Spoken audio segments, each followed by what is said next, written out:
Praise the Lord. Greetings to you all in the name of our Lord and Savior Jesus Christ. Today's Bible verse, Proverbs chapter 6 verse 23. Their instructions are a shining light. Their correction can teach you how to live. ಜ್ಞಾನೋಕ್ತಿಗಳು 6ನೇ ಅಧ್ಯಾಯ 23ನೇ ವಚನ. ಆಜ್ಞೆಯೇ ದೀಪ, ಉಪದೇಶವೇ ಬೆಳಕು, ಶಿಕ್ಷಣ ಪೂರ್ವಕವಾದ ಬೋಧನೆಯೇ ಜೀವದ ಮಾರ್ಗ. ನಾವು ದೇವರ ವಾಕ್ಯದಲ್ಲಿ ನೋಡುತ್ತೇವೆ, ನಮ್ಮ ಕಾಲಿಗೆ ದೀಪವು, ನಮ್ಮ ದಾರಿಗೆ ಬೆಳಕು ಯಾವುದಾಗಿದೆ ಅಂದರೆ ಅದು ದೇವರ ವಾಕ್ಯ ಎಂಬುದಾಗಿ. ಇದು ಅರಸನಾದ ದಾವೀದನು ಹೇಳ್ತಾ ಇದ್ದಾನೆ. ಮತ್ತು ಮುಂದೆ ಆತನ ಮಗನಾದ ಸೊಲೊಮೋನನು ಆಜ್ಞೆಯೇ ದೀಪ, ಉಪದೇಶವೇ ಬೆಳಕು, ಶಿಕ್ಷಣ ಪೂರ್ವಕವಾದ ಬೋಧನೆಯೇ ಜೀವದ ಮಾರ್ಗ ಎಂಬುದಾಗಿ ಬೋಧಿಸ್ತಾ ಇದ್ದಾನೆ ಪ್ರಿಯರೇ. ಹೌದು, ದೇವರ ವಾಕ್ಯ ನಮ್ಮ ಕಾಲಿಗೆ ಬೆಳಕಾಗಿದೆ. ಆತನಿಂದ ಬರ್ತಕ್ಕಂಥ ಆಜ್ಞೆ ನಮ್ಮ ದಾರಿಗೆ ದೀಪವಾಗಿದೆ. ದೇವರಿಂದ ಬರ್ತಕ್ಕಂಥ ಉಪದೇಶ ನಮಗೆ ಬೆಳಕಾಗಿ ದಾರಿ ನಡೆಸುವಂಥದ್ದಾಗಿದೆ. ಅದು ನಮ್ಮ ಜೀವಕ್ಕೆ ಮಾರ್ಗವನ್ನು ತೋರಿಸುವಂಥದ್ದಾಗಿದೆ ಪ್ರಿಯರೇ.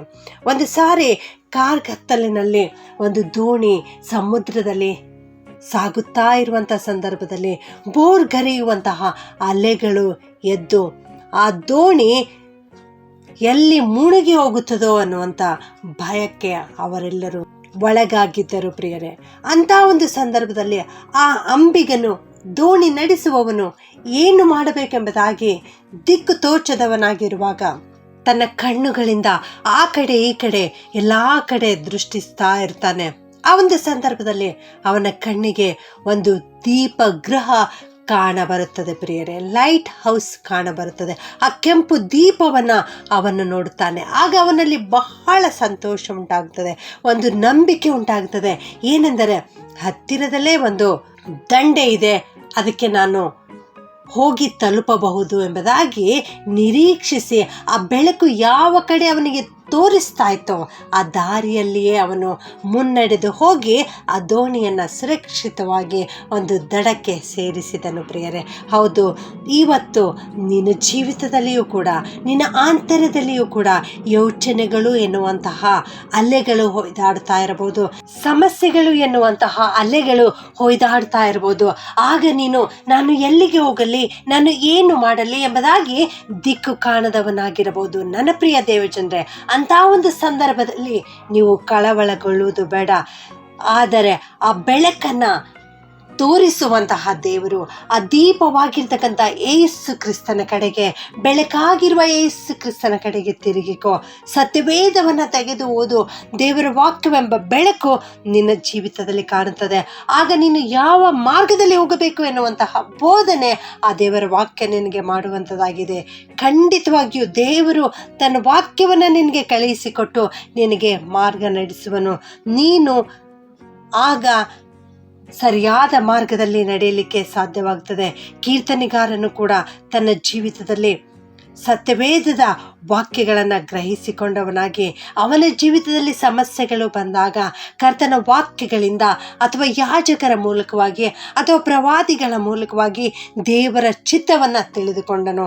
ಅದೇ ರೀತಿಯಲ್ಲಿ ನೀನು ಕೂಡ ದೇವರ ಚಿತ್ತವನ್ನು ತಿಳಿದುಕೋ, ದೇವರ ವಾಕ್ಯವನ್ನು ಓದು.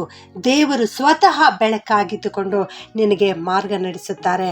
ಆತನು ನಿನ್ನನ್ನು ಖಂಡಿತವಾಗಿಯೂ ನಡೆಸುತ್ತಾನೆ. ಸತ್ಯವೇದವು ದೇಶವನ್ನು ಆಳ್ತಕ್ಕಂಥ ಅರಸರಿಗೂ, ದೇಶವನ್ನು ಆಳ್ತಕ್ಕಂಥ ನಾಯಕರಿಗೂ ಕೂಡ ಬೆಳಕನ್ನು ಕೊಡುತ್ತದೆ. ಅದೇ ರೀತಿಯಲ್ಲಿ ಒಬ್ಬ ಬಡವನಾಗಿದ್ದರೂ ಕೂಡ ಅವನು ದೇವರ ಬಳಿ ಬಂದು ಪ್ರಾರ್ಥನೆ ಮಾಡುವಾಗ ದೇವರು ಅವನಿಗೂ ಕೂಡ ತನ್ನ ಮಾರ್ಗವನ್ನು ತೋರಿಸುತ್ತಾನೆ. ಅವಿದ್ಯಾವಂತನಾಗಿದ್ದರೂ ಕೂಡ, ವಿದ್ಯಾವಂತನಾಗಿದ್ದರೂ ಕೂಡ ದೇವರು ಮಾರ್ಗ ನಡೆಸುತ್ತಾರೆ. ದೇವರಲ್ಲಿ ಪಕ್ಷಪಾತವಿಲ್ಲ.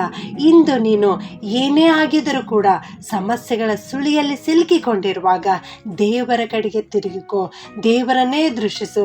ಆಗ ಆತನು ಬೆಳಕಾಗಿದ್ದುಕೊಂಡು ನಿನ್ನನ್ನು ಸರಿಯಾದ ಮಾರ್ಗದಲ್ಲಿ ನಡೆಸುವನು. ನೀನು ಭಾಗ್ಯವಂತನಾಗುವೆ. ಪ್ರಾರ್ಥನೆ ಮಾಡಿಕೊಳ್ಳೋಣ. ಪ್ರೀತಿಯ ಪರಲೋಕದ ತಂದೆಯೇ, ನಿನಗೆ ಸ್ತೋತ್ರ ಉಂಟಾಗಲಿಪ್ಪ. ಇಂದು ನೀವು ಕೊಟ್ಟಿರುವ ವಾಕ್ಯಕ್ಕೋಸ್ಕರ ವಂದಿಸ್ತೇವಪ್ಪ. ನಿನ್ನ ಮೂಲಕವಾಗಿ ಬಂದಿರತಕ್ಕಂಥ ಆಜ್ಞೆಗಳೇ ನಮಗೆ ದೀಪವಾಗಿ ದಾರಿ ನಡೆಸುವಂಥವುಗಳಾಗಿವೆ ದೇವ. ನಿನ್ನ ಮೂಲಕವಾಗಿ ಬಂದಿರತಕ್ಕಂಥ ಉಪದೇಶವೇ ನಮಗೆ ಬೆಳಕನ್ನು ನೀಡುವಂಥವುಗಳಾಗಿವೆ ಸಮಸ್ಯೆಗಳಾಗಿವೆ ದೇವ. ನಿನಗೆ ಸ್ತೋತ್ರ ಸ್ವಾಮಿ. ಈ ವಾಕ್ಯ ಕೇಳಿಸಿಕೊಳ್ಳುತ್ತಿರುವ ಪ್ರತಿಯೊಬ್ಬೊಬ್ಬರನ್ನು ಆಶೀರ್ವದಿಸು ತಂದೆ. ಅವರು ತಮ್ಮ ಜೀವನದಲ್ಲಿ ಅನೇಕ ಸಮಸ್ಯೆಗಳೆಂಬ ಸುಳಿಯಲ್ಲಿ ಸಿಲುಕಿ ಹಾಕಿಕೊಂಡಿದ್ದಾರೆ ಕರ್ತನೆ. ಅಪ್ಪ, ಮುಂದೇನು ಎಂಬುದಾಗಿ ದಿಕ್ಕು ಕಾಣದವರಾಗಿದ್ದಾರೆ ಸ್ವಾಮಿ. ಅವರು ದೆಸೆಗೆಟ್ಟರೂ ಕೂಡ ನೀನವರನ್ನು ಕಾಪಾಡುತ್ತಿ, ನೀನವರನ್ನು ಕನಿಕರಿಸುತ್ತಿ, ನಿನ್ನ ಒಂದು ಸಹಾಯದ ಹಸ್ತವನ್ನು ಅವರ ಕಡೆಗೆ ಚಾಚು ಸ್ವಾಮಿ. ಆಶೀರ್ವದಿಸು ಕರ್ತನೆ, ಕರುಣಿಸು, ಕಾಪಾಡು. ಆ ಸಮಸ್ಯೆಗಳಿಂದ ಹೊರಬಂದು ನಿನ್ನನ್ನೇ ದೃಷ್ಟಿಸಿ ನಿನ್ನ ಮಕ್ಕಳಾಗಿ ನಿನ್ನ ಮಾರ್ಗದಲ್ಲಿ ನಡೆಯಲಿಕ್ಕೆ ಕೃಪೆ ಮಾಡಬೇಕಾಗಿ ಯೇಸುವಿನ ನಾಮದಲ್ಲಿ ಪ್ರಾರ್ಥಿಸಿ ಬೇಡುತ್ತೇನೆ ತಂದೆಯೇ. ಆಮೆನ್.